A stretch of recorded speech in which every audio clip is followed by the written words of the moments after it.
Most people who feel behind in life are not behind at all. They are simply measuring themselves against a timeline they never chose and a definition of success they never questioned.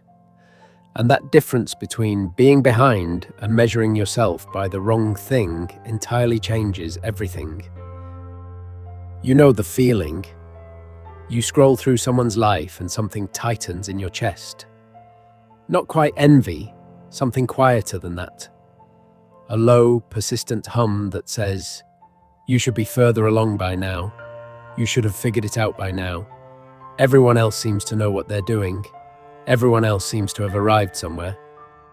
And you are still standing at the beginning of something you can't even name." That feeling has a weight to it. It follows you into the morning before you've opened your eyes. It sits with you at dinner. It turns ordinary Tuesday afternoons into evidence of something you must have done wrong. But here is what almost no one tells you. That feeling is not a verdict on your life. It is a symptom of something that was done to you before you were old enough to refuse it. Carl Jung spent his life studying what he called individuation, the long, difficult process of becoming who you actually are, as distinct from who you were shaped to be. He believed most people never truly begin this process, not because they are lazy or cowardly, but because the world intervenes first. Parents intervene, schools intervene, entire cultures intervene, and by the time a person is old enough to ask what they want, they are already so deep inside a borrowed life that the question feels dangerous. What does it mean to live for yourself? Not in the selfish, dismissive sense the phrase gets reduced to. Not in the sense of ignoring others or abandoning responsibility, but in the most essential sense. Knowing what you actually want. Knowing what you actually value. Knowing, underneath all the noise of expectation and performance, who you are when no one is watching and nothing is required of you. Most people have never been taught this, not because their parents failed them entirely, but because their parents were never taught it either. It passes through generations, this quiet erasure of the inner life. You learn to be good, you learn to be useful, you learn to meet the requirements of the life around you. But the interior life, the life of your own longing, your own grief, your own sense of what feels true, that life is rarely named, rarely honored, rarely given room to breathe. And so you grow up fluent in other people's expectations and illiterate in your own desires. Carl Rogers, one of the most compassionate psychologists of the 20th century, introduced a concept he called conditions of worth. He noticed that most people, very early in childhood, receive a quiet but powerful message. You are lovable and acceptable when you behave in certain ways, and not when you behave in others. Not always through cruelty, often through something far more ordinary. The subtle withdrawal of warmth when you expressed something inconvenient. The praise that came reliably when you succeeded, and the silence that came when you asked for something outside the script. The look on a face that said, without words, "Not that, not now, maybe never." You absorbed these conditions so early and so completely that you stopped recognizing them as external. They became your own voice. The voice that says, "Not enough yet, not yet ready, not yet arrived."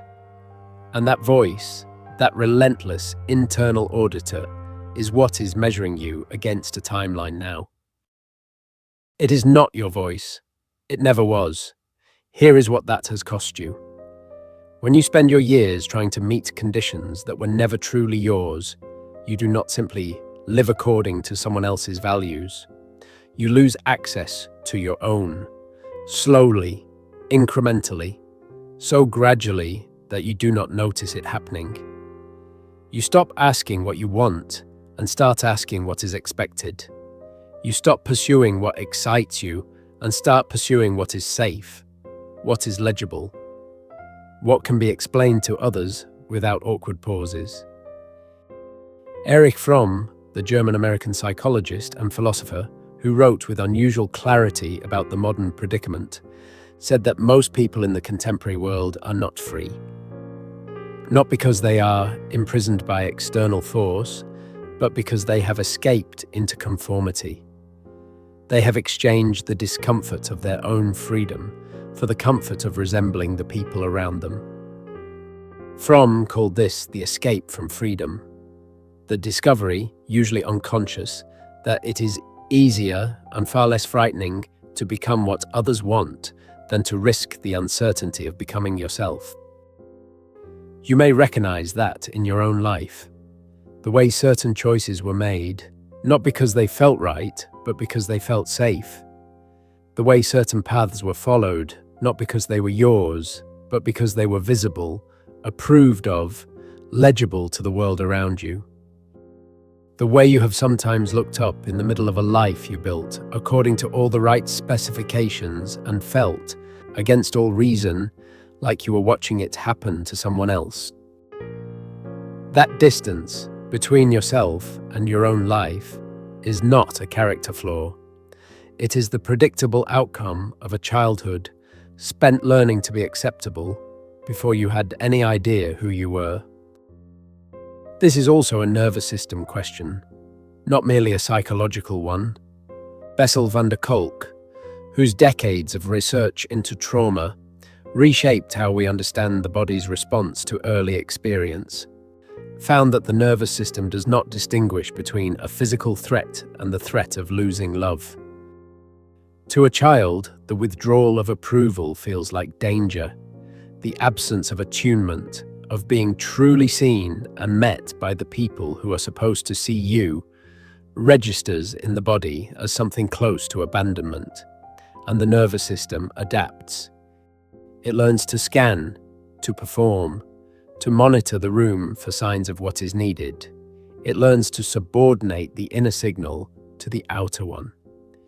Gut sense becomes secondary, social approval becomes primary, and then, decades later, when you try to ask yourself what you actually want, there is a kind of silence where the answer should be. Not because you have no desires, but because the neural pathways that would carry that signal have been rerouted for so long that the original road is harder to find. You are not broken, you are adapted, and there is an important difference between those two things. Now here is the inversion, the thing that almost no one says clearly enough. You are not behind because you wasted time. You are not behind because you made wrong choices. You are not behind because of some failure in your character or discipline or ambition.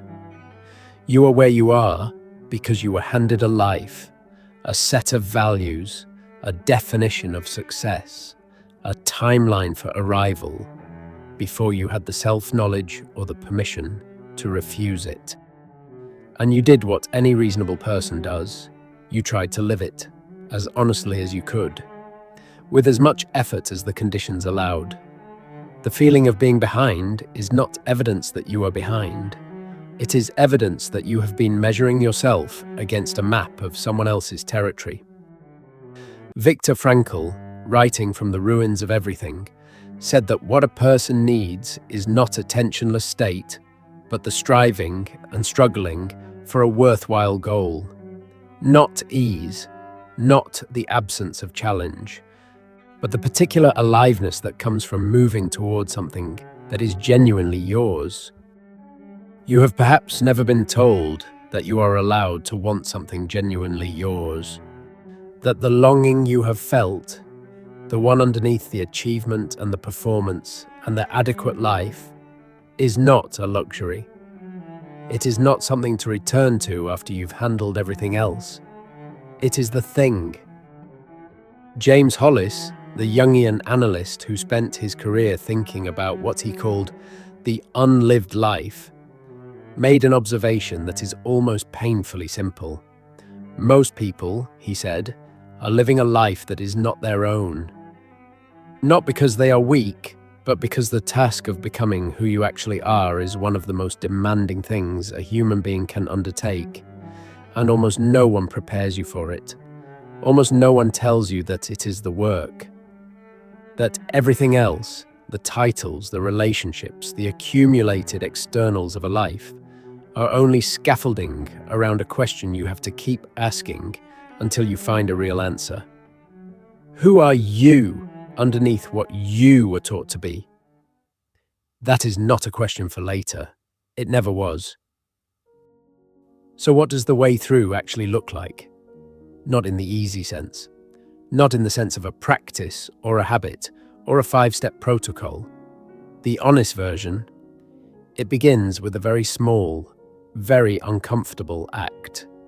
The willingness to feel what you actually feel rather than what you think you should feel. Not the feeling that is acceptable, not the feeling that can be easily explained. The actual feeling underneath that, the one that has been waiting in some cases for decades. Peter Levine, who spent his career studying how the body holds and releases what the mind cannot always access, found that the path through does not bypass the body. It moves through it. The grief you have not finished feeling, the longing you have not allowed yourself to acknowledge, the anger, perhaps, at a life partly lived according to conditions that were never truly yours. These things do not disappear because you have ignored them. They wait in the body.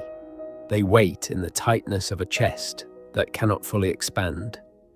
They wait in the fatigue that does not lift after sleep. To live for yourself is not a destination. It is a daily practice of asking a question most people have been taught not to ask. Is this mine, or did I inherit it? Is this ambition mine, or was I handed it? Is this fear of failure mine, or was I conditioned into it? Is this definition of a good life mine, or did I absorb it from people who had never questioned it themselves? You will not answer these questions in a single conversation. You will not answer them in a year. They are the questions of a life that is genuinely being lived rather than performed. But the asking of them is itself a kind of freedom. Rumi, the 13th century Sufi poet who wrote about the interior life with more clarity than most psychology textbooks, said, "Out beyond ideas of wrongdoing and right doing, there is a field.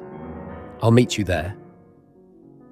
He was describing a space beyond the judgments we carry, including the judgment that we are behind, that we have failed, that the time we spent finding our way was wasted time. Nothing was wasted. Not the years you spent becoming someone acceptable. Not the years you spent following a map that wasn't yours. You were learning, you were surviving. You were doing the thing human beings do when love is conditional and approval is the only currency available. But now, here, in this moment, where something in you is starting to ask a different question. Something is available that was not always available. You are not behind. You were just never taught how to live for yourself. And the remarkable thing about that sentence, the one that opened this, is that it means something entirely different now. Before, it sounded like reassurance, like something you might say to make the feeling go away. Now it is something more exact, a diagnosis, a reframe, a door left slightly open. You are not behind because the timeline you were measured against was never a real timeline. It was a set of borrowed expectations, passed from generation to generation, mistaken for facts. And facts can be refused. Inherited timelines can be set down. The life that is actually yours, the one built around what you genuinely value, what genuinely excites you, what genuinely feels like aliveness rather than performance. That life does not have a deadline. It has a beginning. And the beginning is available to you. now.